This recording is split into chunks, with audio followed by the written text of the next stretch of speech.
Guys welcome back to my YouTube channel. Fatima के सामने जब असलियत आ चुकी है, इस असलियत के बाद फातिमा का रिएक्शन कौन सा हो सकता है? क्या फातिमा की बदुआएं अनीका को हमेशा के लिए बदनाम और बेइज्जत कर देंगी? आज की इस वीडियो में मुकम्मल डिटेल के साथ रिव्यू आप लोगों के साथ शेयर करेंगे। जल्दी से हमारे चैनल को सब्सक्राइब कर दें और साथ में लगे बेल आइकन बटन को लास्ट में प्रेस कर दें ताकि नई से नई आने वाली वीडियो को नोटिफिकेशन आप लोगों को मिल सके।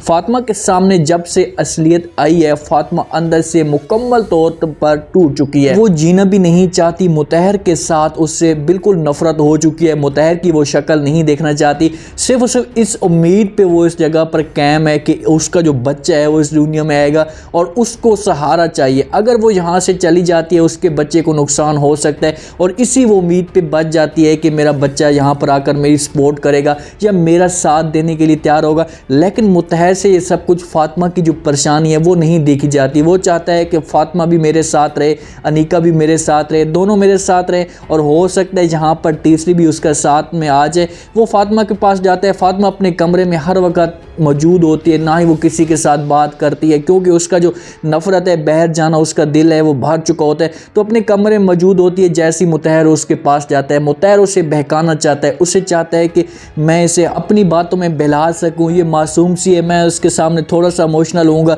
तो ये मेरी बातें मान जाएगी। जैसे उस कमरे में जाता है, फातिमा उसके ऊपर जो बातों का होता है बहार लगा देती है, बातों का एक पहाड़ खड़ा कर देती है, उसके ऊपर बातें करना शुरू कर देती है। उससे कहती है कि मुतहर मुझे बताओ मेरा क्या कसूर था, मैंने क्या किया था या मेरी कोई गलती बताओ। मैं एक अच्छी बीवी बनने की पूरी कोशिश की है, आपने रात कहा मैंने रात मानी, दिन को आपने रात कहा, जो तुम कहते गए मैं आपकी सारी बातें मानती गई।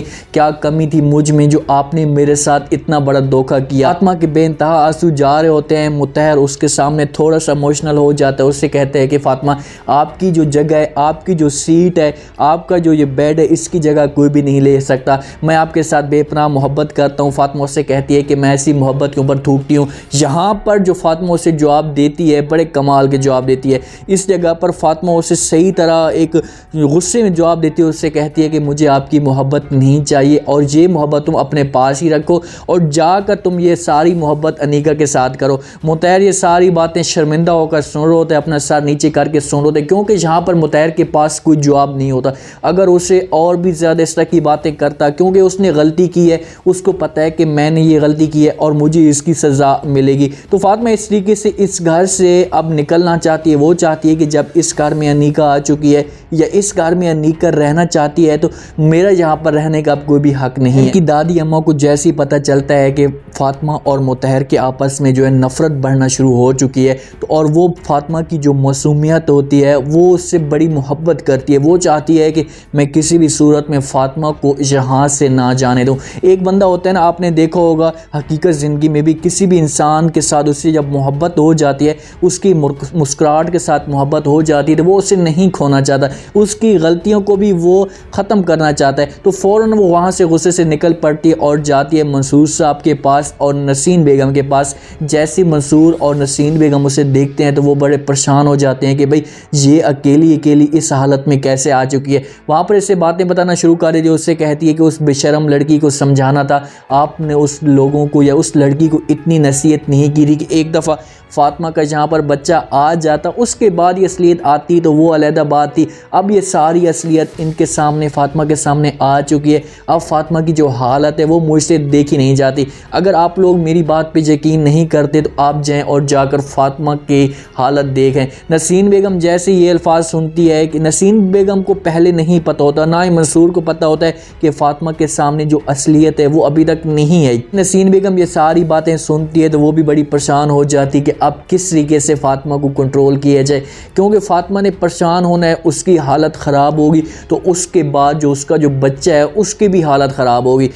फातिमा ने टेंशन लेनी तो लाजमी बात है, बच्चे के ऊपर भी उसका प्रेशर पड़ेगा। तो वहाँ पर वो नसीन बेगम और मंसूर साहब बड़े अपसेट हो जाते हैं। उमैर भी ये सारी बातें सुन लेता है, वो भी बड़ा परेशान हो जाता है। वो चाहते थे कि फातिमा का बच्चा आ जाता तो उसके बाद हम फातिमा को आराम के साथ या प्यार मोहब्बत के साथ सब कुछ बता देते। उधर जी फातिमा बड़े गुस्से में होती है, उसके जहन में अजीब तरह के ख्यालात आ रहे होते हैं कि मैंने अब यहाँ पर रहना भी नहीं है, मेरे लिए मुतहर हमेशा के लिए मर चुका होता है। वो अपना सामान बोरिया बिस्तरा जो भी होती है वो गोल करती है, सारा ठपती है और वहाँ से निकलती है, अकेले में निकलती है, किसी को पता भी नहीं होता कि फातिमा जा कहाँ रही है।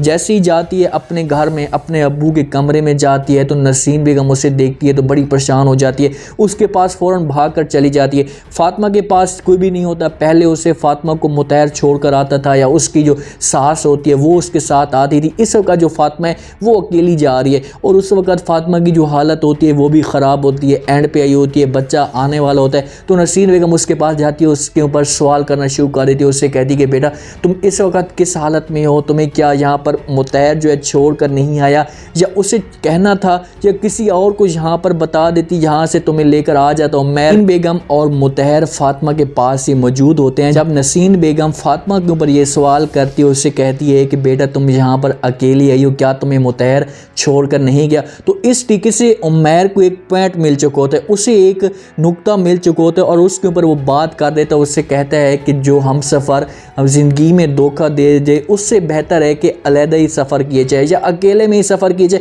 वो सारी बातें जो होते हैं मुतहर के ऊपर ही कर रहा होता है कि उसने धोखा दिया, तो फातिमा का अब उसके साथ आने का क्या मकसद था, उससे वो अकेली आ गई है तो वो बेहतर ही था। तो फातिमा उससे कहती है कि उमैर जब सब कुछ तुम्हें ये पता था तो तुमने मुझे क्यों नहीं बताया, ये सब कुछ कब से चल रहा था, आप लोगों ने मुझसे इतनी बड़ी बात छुपाई क्यों।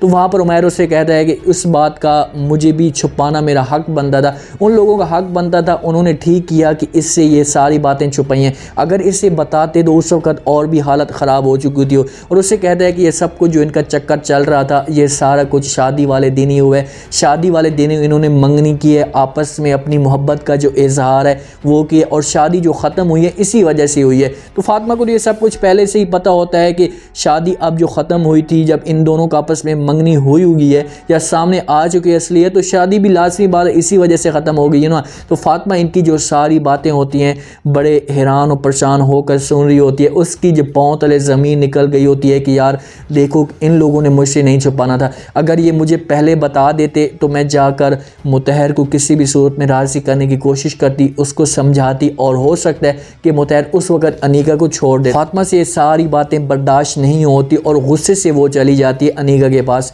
उसका हक भी बनता था कि अनीका के पास उसे जाना चाहिए था। एक दफ़ा उसके पास जाती, उसको जाकर अपना जो गुस्सा है उसके ऊपर निकालती, थोड़ा सा अपना गुस्सा उन लोगों को दिखाती कि पता चले कि यार वाकई ये बंदा कोई ना कोई इसके अंदर है, मासूमियत भी इतनी अच्छी नहीं होती जिसका कोई इतना बड़ा फ़ायदा उठा दे। वहाँ पर जैसे अनीका के कमरे में जाती है, अनीका मुतहर के साथ बातें कर रही होती है, मुतहर सब कुछ अनीका को बता देता है कि फातिमा ये घर छोड़कर चली आई है। तो अनीका उससे कहती है कि शुक्र है, मैं तो बहुत ज़्यादा खुश हूँ कि इसका यहाँ से जाना बेहतर ही हुआ, अगर ये यहाँ से ना जाती तो लाजमी बात है मेरे लिए मसला बनता।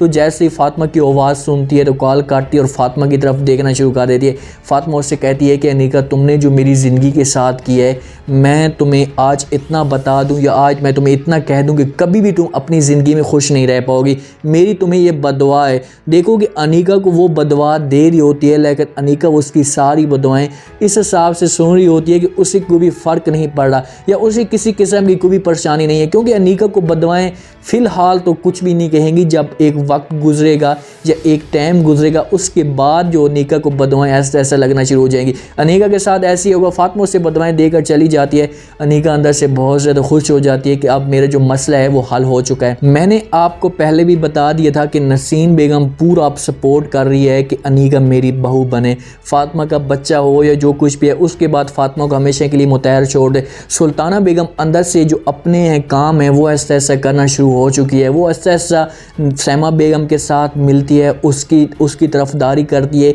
वो अब ये चाह रही है कि अब सारा जो काम है वो हो चुका है तो अनीका और मुतहर को एक साथ हो जाना चाहिए। यहाँ पर सुल्ताना बेगम इनको नसीन बेगम को ये भी मशवरा दे सकती है कि मैं तो अब चाहती हूँ कि वो एक साथ अब रहना शुरू हो चुके हैं, तो अब यहाँ पर फातिमा और उमैर को एक साथ कर देना चाहिए। मुतहर के पीछे एक और भी बंदा पड़ा हुआ है और वो है सवेरा बेगम। सवेरा बेगम पूरी कोशिश कर रही है कि मैं किसी भी सूरत में मुतहर को अपने जाल में लूँ और इसके साथ मोहब्बत करूँ।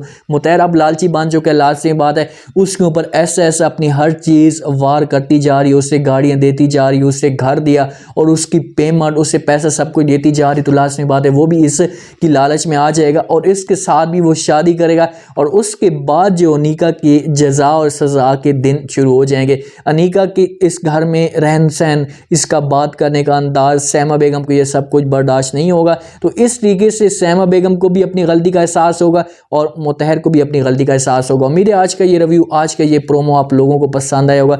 आपने कमेंट सेक्शन में अपनी लाजमी देनी और बताना है कि आपको क्या लगता है कि क्या यहाँ पर फातिमा ये घर छोड़ कर गई है, ये उसने जो फैसला किया है ठीक ही है। कमेंट सेक्शन में अपनी लाजमी दें, चैनल को लाइक सब्सक्राइब लाजमी कर दें, अपना खास ख्याल करें, दुआ में याद रखें। मुझे दीजिए इजाज़त, अल्लाह।